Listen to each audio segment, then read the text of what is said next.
Bienvenidos una semana más a Segunda Estación, enclave, este programa que nos ofrece la Hermandad del Santo Vía Crucis en tiempos de pandemia. Un espacio en el que, como cada semana, nos encontramos con distintos protagonistas de la Semana Santa de Granada, pues para dar cuenta de su trabajo y para profundizar con ellos en el conocimiento de nuestras hermandades y de nuestras cofradías.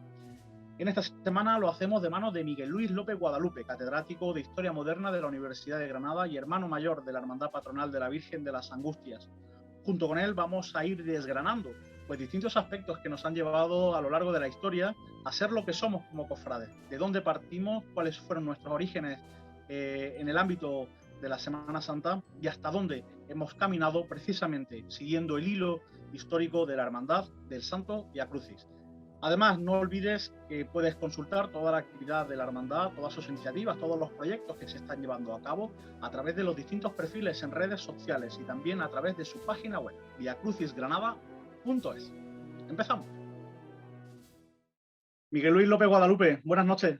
Bienvenido a Segunda Estación. Buenas noches. Ya la segunda estación se aproxima mucho al final del recorrido porque la cuaresma está ya más que mediada. Pues sí. Aquí me tienes, cuéntame.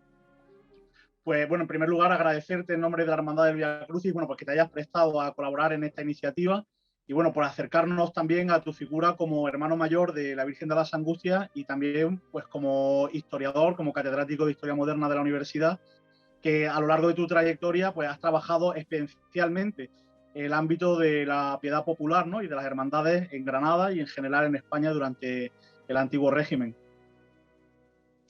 Pues sí, yo siempre lo digo, he tenido la suerte de poder unir devoción y profesión, porque parte de mi profesión, que es la investigación, pues la he centrado en un tema que es la pasión de mi vida. Esto también crea algunos problemas desde el punto de vista profesional, como ya te puedes imaginar, porque el investigador siempre tiene que marcar una distancia con el tema de estudio y no aplicar categorías del presente, que para nosotros es muy fácil, a hechos del pasado, pero bueno, creo que lo llevo bien.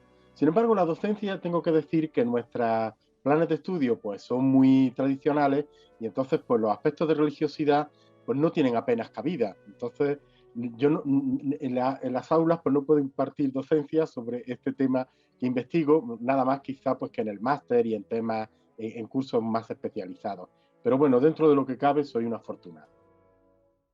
De hecho, en Granada prácticamente abriste toda una línea de investigación adentrándote en el conocimiento científico de las hermandades, ¿no? Rescatando un poco, pues ya no solo, digamos, ese aspecto externo que puede ser la manifestación pública que vemos en la calle, sino también, es decir, todo lo que el mundo que rodea en las hermandades desde el punto de vista como institución religiosa, como institución social, como institución que en definitiva aglutinaba durante toda la Edad Moderna y también lo sigue haciendo hoy en día, bueno, pues un espectro social pues muy distinto y que configuraban casi una unidad social, política de alguna manera, ¿no?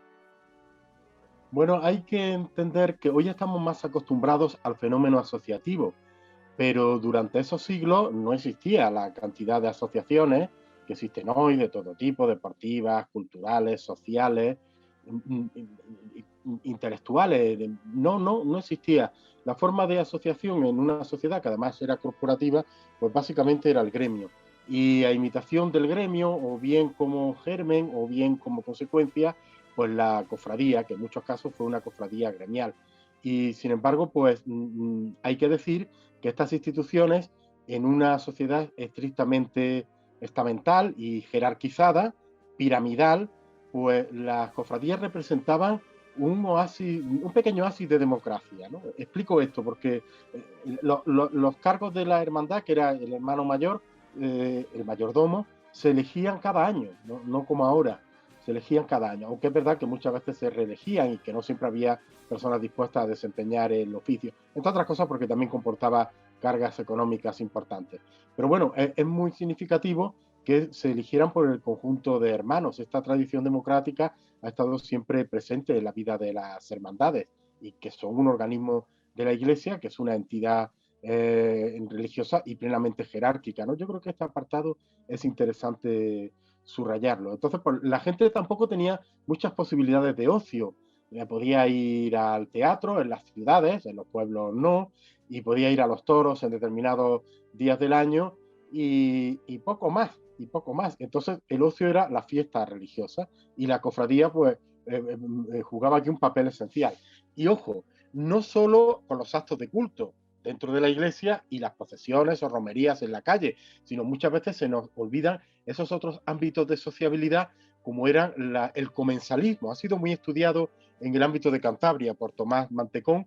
Bueno, tiene mucho que ver también con nuestras comidas de hermandad, ¿no? Es decir, aquellas fiestas pues solían acabar con una caridad o con un chocolate o con... Siempre había algo que permitía compartir estos ratos de asueto porque era tiempo de ocio y donde por otro lado también se establecían esas relaciones interpersonales que marcaban mucho la vida de las personas. De modo que esos aspectos profanos no son secundarios, son intrínsecos a la naturaleza de estas asociaciones y yo creo que generaron una forma de estar dentro de la sociedad y de alcanzar cierto protagonismo social.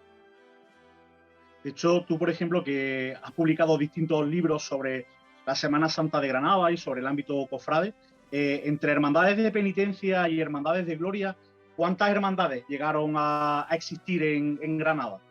Más o menos. Muchísimas, muchísimas. En la época moderna, que es a la que yo me refiero, y luego no ha sido superada, estoy seguro que no ha sido superada en la época contemporánea, pues simultáneamente pudieron ser en el siglo XVIII en torno a 250. Muchas, muchísimas. Teniendo en cuenta que en todas las parroquias había un mínimo de 3 y que en los conventos ya el número se disparaba, aparte de hospitales, ermitas, hornacinas, otro tipo de iglesias. Era algo muy, muy extendido y bueno, y con ese nivel también hay que tener en cuenta que no eran de gran número de hermanos. Es decir, cuando en la Hermandad de la Virgen de las Angustias se le decía al Papa a finales del siglo XVI que eran 500 hermanos, era como una enormidad, ¿no? Para llevarse las manos a la cabeza.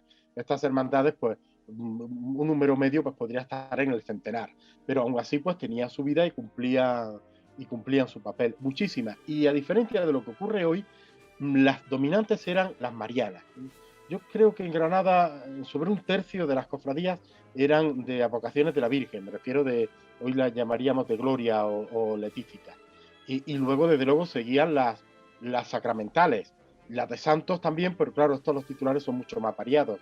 Las cofradías de penitencia eran pocas en número. Ahora, también generaban en la calle un espectáculo que las hacía especialmente atractivas y siempre y también atraía la vigilancia de las autoridades, tanto civiles como eclesiásticas, por los actos que realizaban al hacerlo en unos días tan señalados del calendario. Sin embargo, decir, tras la época de Carlos III, a finales del XVIII y a principios del XIX, existe prácticamente un derrumbe del aspecto de la piedad popular, que luego, ya digamos, en el inicio de la edad contemporánea, se va manteniendo hasta llegar a un punto prácticamente con distintos avatares y distintos episodios en la historia política y social española, que acaba prácticamente por hacer desaparecer todo ese espectro cofrade de la ciudad, ¿verdad?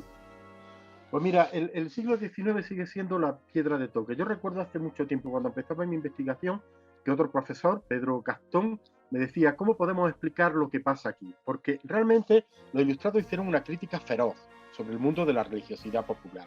Pero las medidas que tomaron para suprimir hermandades tuvieron un alcance limitadísimo.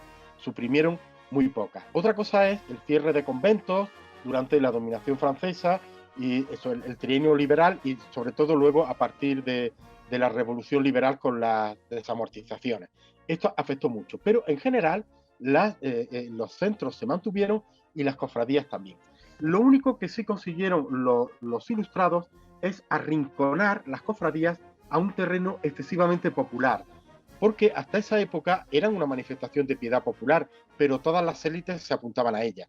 A partir del Concilio de Trento hubo una especie de maridaje donde en estas cofradías pues, participaban clérigos y participaban nobles, todas las élites urbanas estaban en sintonía. Ya desde la época ilustrada las élites empiezan a apartarse. Entonces, ¿qué ocurre? Pues que quedaron como excesivamente populares y de una manera despectiva, arrinconadas en el ámbito del costumbrismo, del casticismo, que esto sí es muy propio del siglo XIX y su romanticismo. Lo que ocurre es que en el mundo burgués, pues ya el ámbito cofrade no estaba de moda. Y como no estaba de moda, pues se incentivaron otra serie de iniciativas culturales. En la época de los teatros, de los museos, de los paseos, de los cafés, de la ópera, es decir, otras posibilidades de ocio más allá de lo estrictamente religioso. En los lugares donde las élites las potenciaron, como ocurrió con la Sevilla de los Montpensier, pues sí tuvieron bastante continuidad, pero yo creo que fue por este motivo. En el resto de España y también de Andalucía estuvieron abocadas a una monotonía, también con épocas de liberalismo más agresivo, el liberalismo democrático o progresista, que no era, que solía prohibir este tipo de manifestaciones. Y cuando llega el momento de la restauración, la Iglesia está apostando por otros modelos de presencia, por un lado más social y por otro lado más comprometida con la realidad del momento, más profunda y más intimista.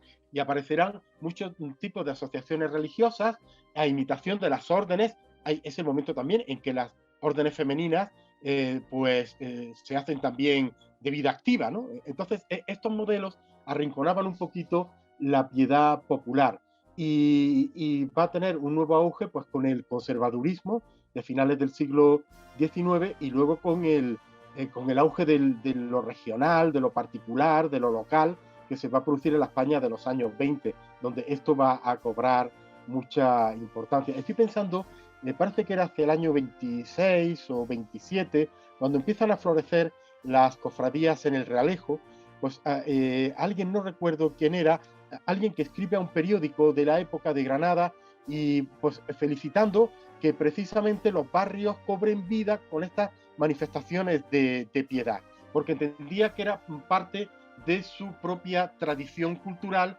que ahora florecía de nuevo. ¿Me entiendes?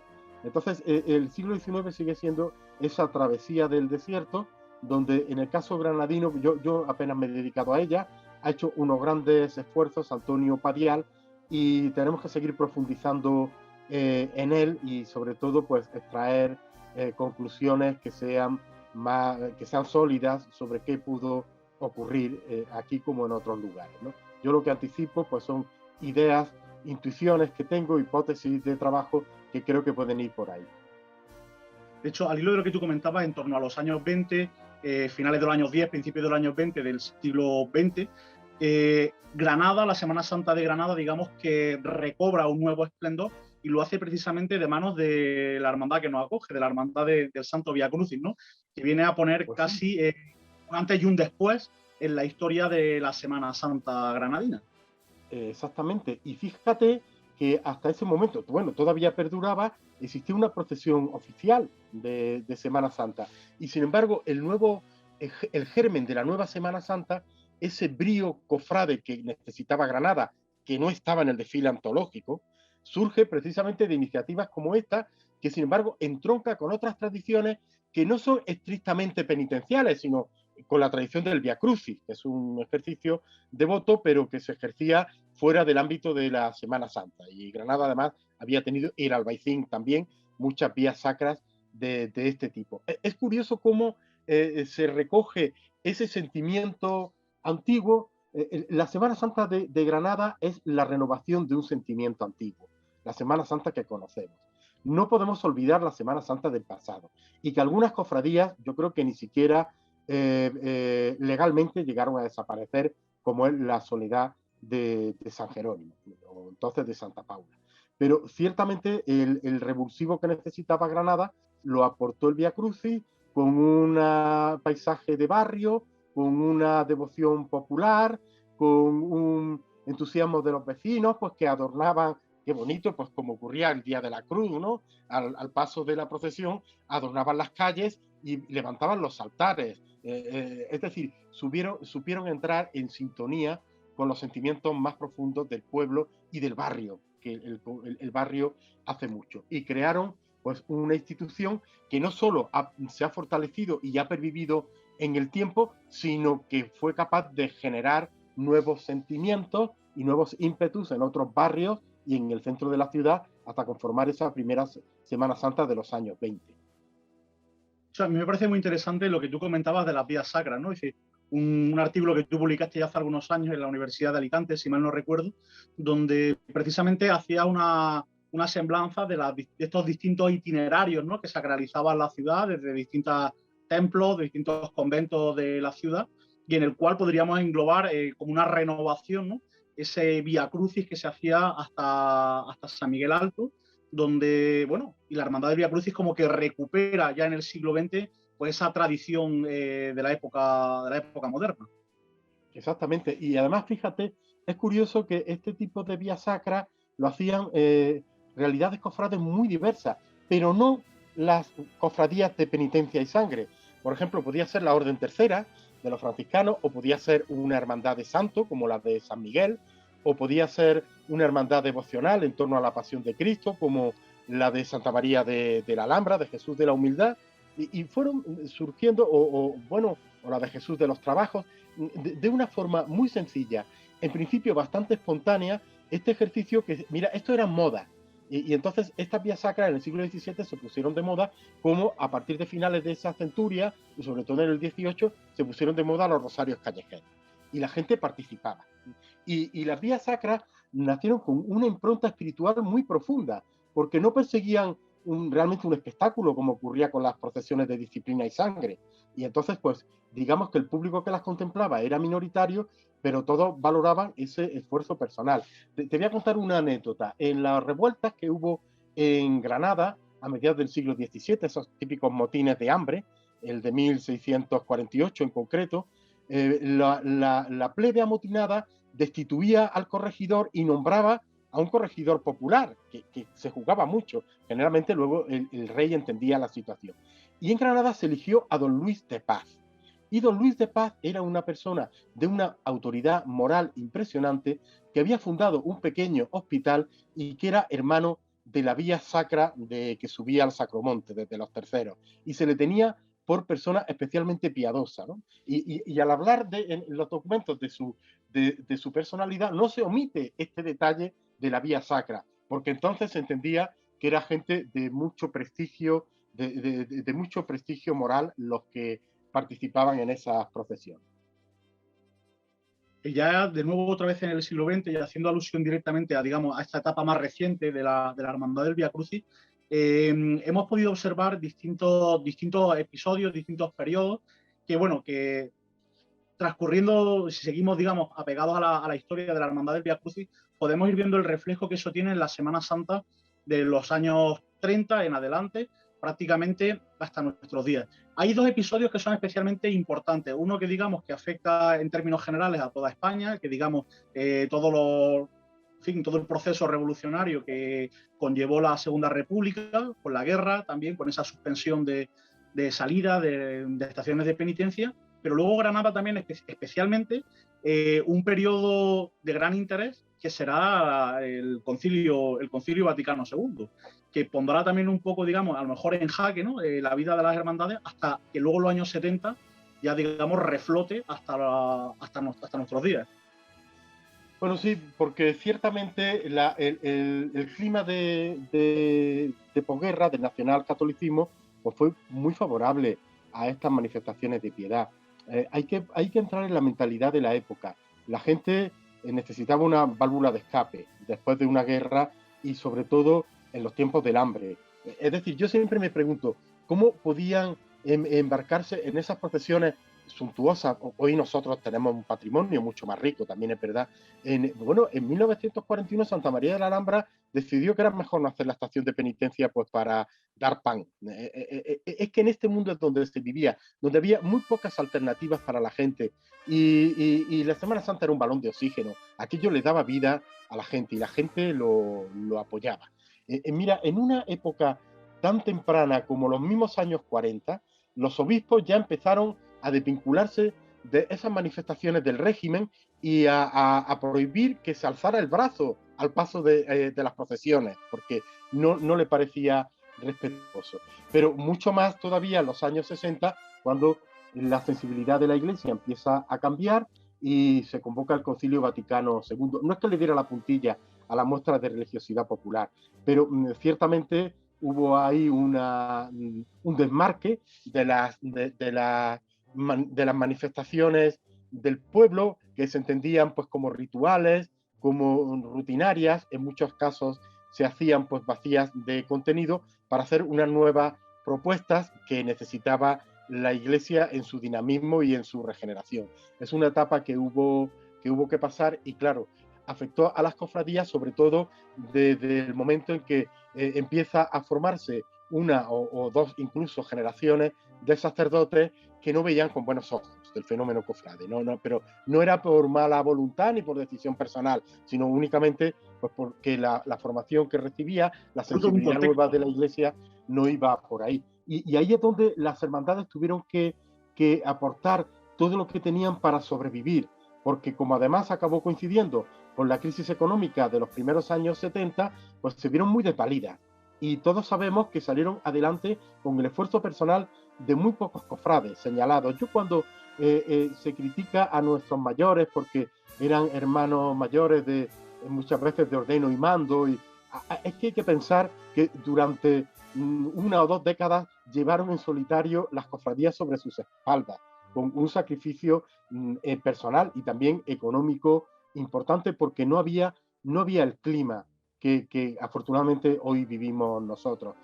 Entonces esas etapas fueron duras, y sin embargo las cofradías, y entre ellas las del Vía Crucis, la supieron soportar bastante bien, con el problema añadido que tuvo el Vía Crucis de ese desarraigo que le impusieron, primero al cercenar el Vía Crucis a San Miguel Alto, y luego pues con tener que refugiarse en la catedral, una hermandad que siempre había sido de Bar. Y pues ya es loable que pudiera continuar en esas circunstancias. Luego ya, digamos, de una forma prácticamente reciente, ¿no? El centenario de la hermandad, del cual tú precisamente estuviste dentro de los actos de la comisión conmemorativa.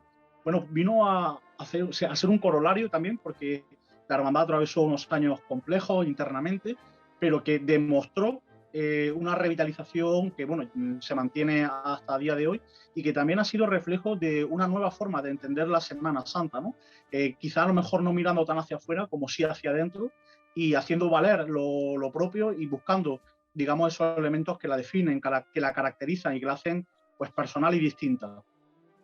Pues sí, mira, yo pienso que el regreso al Albaicín, en este caso al Bajo Albaicín, fue todo un acierto, porque es bucear en el espíritu de esta hermandad. Yo cuando ves pasar los pasos recortándose sobre las paredes encaladas de la calle San Juan de los Reyes, pues esto, incluso fíjate, sin la alhambra de fondo, esto ya le da un sabor que era el del principio. Pero es que además la línea que ha ido fortaleciendo esta hermandad en su puesta en la calle, pues ha sido recobrar lo que eran las procesiones antiguas de Granada, que cuando se refunda la Semana Santa de Granada hace poco más de un siglo, pues se apuesta, como sabes, por el marco incomparable, por la valía artística de las imágenes, que la Hermandad del Vía Crucis lógicamente las tiene, además con un descubrimiento prodigioso de la autoría de la Virgen de los Reyes, que ha abierto un poquito más la panoplia de los imagineros que trabajaron o que han dejado su huella en la Semana Santa de Granada. Y luego estaba esa espiritualidad profunda que en algunas épocas pues se decía que era una espiritualidad castellana, pero que invita más al recogimiento que a la euforia. Eso me parece realmente todo un acierto de la hermandad del Vía Crucis. Una redefinición que ha sido fiel a su historia y a sus orígenes. Y de los actos precisamente del centenario, hay que pensar que el centenario fue algo muy grande. Es la primera vez que una hermandad en Granada celebraba un centenario. Digo, de las que nacieron o se refundaron a partir de aquel 1917. Y ahora vendrá un boom a partir del año 2024. Dios quiera que esta vaguada que estamos viviendo la superemos con todas las ganas que tenemos de celebrar eso. Pero el pórtico empezó en 1917. Mirad, es curioso, en 1917, el Viernes de Dolores, hubo una procesión multitudinaria. La Virgen de las Angustias regresaba a la catedral después de estar varios meses durante la reconstrucción del camarín por el incendio de julio del 16. El domingo de Ramos salía la borriquilla, pero todavía no había dado lugar a una corporación nazarena, era únicamente una iniciativa parroquial y en concreto del párroco, que luego pues tuvo continuidad 2 años más y luego se perdió. Y sin embargo, recordamos el año 1917 por la iniciativa del Vía Crucis, porque la entendemos como el acto fundacional de la Semana Santa de Granada. Y en esa fidelidad al pasado, pues recuerdo, por ejemplo, la exposición preciosa de imágenes de Jesús Nazareno que han tenido que ver con la Hermandad del Vía Crucis allí en San Juan de los Reyes, donde pone de manifiesto la fuerza expresiva que siempre ha tenido esta representación de Nazareno en la piedad popular y en el mundo de la Semana Santa. Yo siempre he dicho que la imagen prototípica de la Semana Santa andaluza no es el crucificado, es el Nazareno. Y en el siglo XVIII queda patente la extensión. ¿Por qué? Pues probablemente porque sea un Dios vivo, todavía vivo. La mayor parte de las representaciones del crucificado es de Cristo muerto. Pero es que abundamos más, y en la exposición que se hizo con túnicas de nazarenos, ahí en el Cuarto Real, pues fue impresionante ver la riqueza de estas piezas, donde las hay de una calidad excepcional en toda España y particularmente en el ámbito andaluz.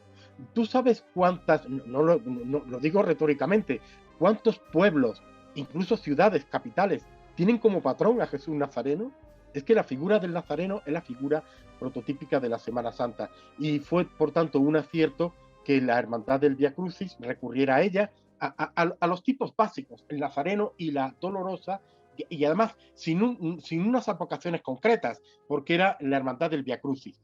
Y recuperando otra cosa que antes no he mencionado, pero que tú sabes que era importantísima en la Semana Santa del Barroco, que son esas escenas de teatralidad, el encuentro. Lo que hacía el Vía Crucis era el encuentro de María con su hijo y la subida conjunta hasta el Calvario. Es tal el cúmulo de tradiciones que se recuperan, que no fue seguro por casualidad ni por azar, sino que estaban vivos en el corazón de muchos granadinos que lo habían vivido de pequeño o lo recordaban de generación en generación y que floreció de aquella manera tan impresionante en 1917. Además, la tradición de la Hermandad del Vía Crucis, ya de recogida, de mantener el rezo estacional, pues desde la carrera del Darro hasta San Juan de los Reyes, pues de alguna manera pues entronca con toda esa tradición secular de la piedad popular granadina para terminar de hacer la cuadratura del círculo y llevarnos realmente hasta nuestros orígenes, aunque efectivamente hacen referencia al año 1917, pero como digo, entroncan con la noche de los tiempos y con la forma pues más genuina de entender la religiosidad, de entender la pasión y la piedad en Granada. Efectivamente, porque además una estación de penitencia es un rezo. Entonces, mira, las antiguas procesiones barrocas, la gente pregunta, ¿pero iban a la catedral? Sí, sí iban a la catedral, iban a muchos sitios y hacían estación, que es hacer una oración. Pues la Virgen de las Angustias hacía 7 estaciones, la Veracruz hacía 5, bueno, los Dolores de María, las Llagas de Cristo. Bueno, pues yo entiendo que lo que hacían eran pequeñas paradas con una oración. Esto, cuando se recupera la Semana Santa en los años 20, se pierde, y de hecho los carteles se habla de suntuosos desfiles profesionales, ¿no?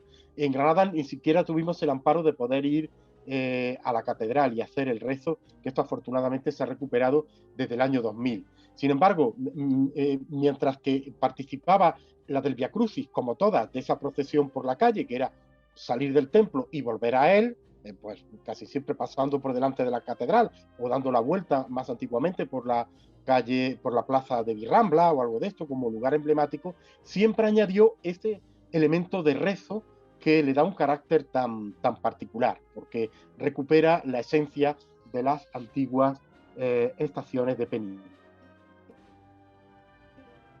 Pues en definitiva, Miguel Luis, esta segunda estación pues ha pretendido durante toda esta semana, durante toda esta cuaresma, hacer eso, ¿no? Hacer un llamamiento a la tradición, al recuperar la identidad de los cofrades, concretamente a través de figuras como la tuya, ¿no? Personalidades que se han dedicado en cuerpo y alma a trabajar, a estudiar la piedad popular. Y por eso, Miguel Luis, pues solamente ya me resta darte las gracias una vez más, pues por prestarte a colaborar en esta iniciativa, pero también pues por llevar la Semana Santa de Granada pues, prácticamente a todos los confines del mundo y del mundo académico, precisamente a través de tus publicaciones, de tus trabajos y de tus participaciones en seminarios, simposios y otro tipo de iniciativas de índole similar.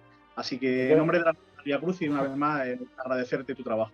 Yo agradezco ese agradecimiento, pero tú sabes que yo me presto sobre todo porque soy un cofrade de corazón y esto es algo íntimamente unido también a mi vocación de investigador, pero yo creo que es parte importante de este tema. Y además suelo decir muchas veces me decís pues, que he hecho aportaciones a la Semana Santa. Bueno, ¿quién no la hace? De la parcela que le toca, porque esto es una empresa colectiva donde participan muchísimas personas. Pero yo suelo decir que lo importante no es lo que le haya aportado yo a la Semana Santa, sino lo que la Semana Santa me aporta a mí, la vida que nos da a todos los cofrades. Muchas veces tenemos que hacer esa reflexión y salir incluso de nuestro ego y decir, pero bueno, es que mi vida sería completamente distinta si no estuviera dentro de este mundo tan peculiar, tan interesante y por otro lado tan fascinante como es el de las hermandades y cofrades.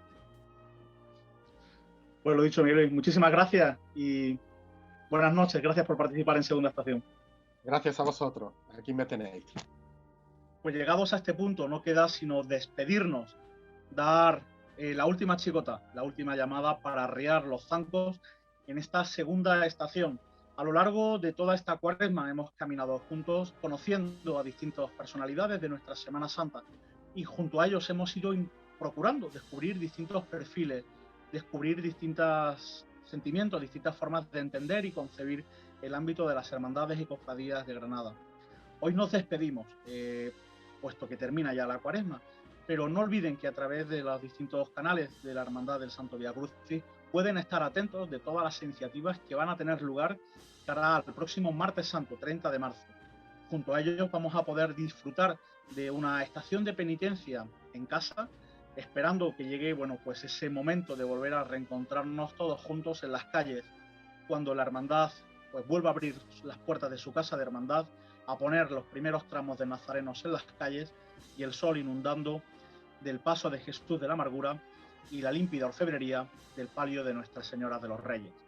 Mientras tanto, seguiremos aquí, a través de las redes, intentando llevarles a todos los hermanos, a todos los cofrades de Granada, pues aquello que nos llena y nos mueve, aquello que sin duda pues da muchas veces sentido a nuestra forma de entender la vida y las circunstancias, que es la vida en comunión, la vida en hermandad.